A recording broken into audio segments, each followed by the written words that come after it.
Good afternoon, everyone. My name is Bidlawan Rodlan F. from BSN 3 Block 1. Our topic for today is all about the organs of the respiratory system.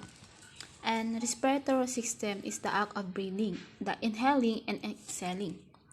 And we have a parts of the respiratory system. We have the nose. The nose has two holes called nostrils. The nostrils and the nasal passages are separated by a wall called the septum. Deep inside your nose, close to your skull, your septum is made of every thin pieces of bone. Mouth, when you inhale or air through your nostril, the air enters the nasal passages and travel into your nasal cavity. The air then passes down the back of your throat into the trachea or wide pipe on its way to the lungs.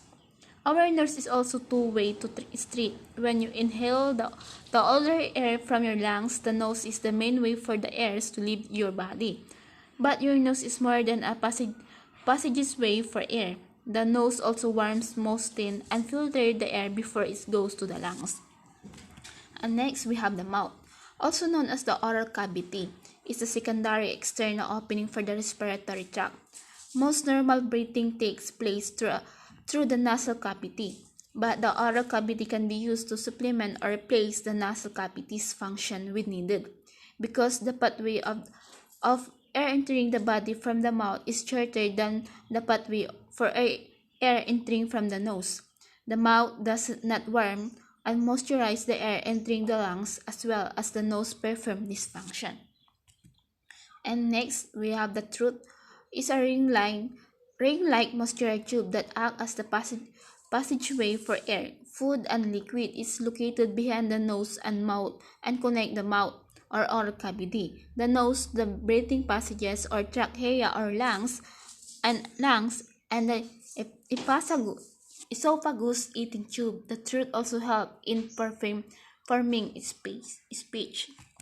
And we have the larynx or voice box. It's located in the neck and performs several important functions in the body. The larynx is involved in swallowing, breathing, and voice function. Sound is produced when the air which passes through the vocal cord causes them to vibrate and create sound waves in the larynx. Nose and mouth. The pitch of sound is determined by the amount of tension on the vocal folds. And we have the trachea, commonly known as the wet pipe. It's a tube about 4 inches long, the less, and an inch in diameter in most people. The trachea begins just under the larynx or voice box. That runs down behind the breastbone or sternum. The trachea did divided into two smaller tubes called bronchi or bronchus for each lungs. And we have a bronchi, are the large tubes that connect to your trachea and direct the air you breathe on your right and left lungs. They are in your chest. Bronchi is the most popular form of bronchus. The left bronchus carries air to your left lungs. The right bronchus carries air to your right lungs. Your bronchi are the essential parts of your respiratory system.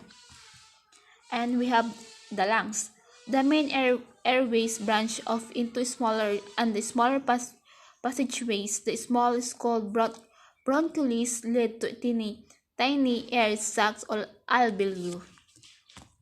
And we have a lungs. The lungs are a pair of spaggy air-filled organs located on either sides of the chest. The trachea conducts inhaled air to the lungs through its tubular branches called bronchi. The bronchi did divide in smaller, and the smaller branches finally becoming microscopic. And that's all for today. Thank you.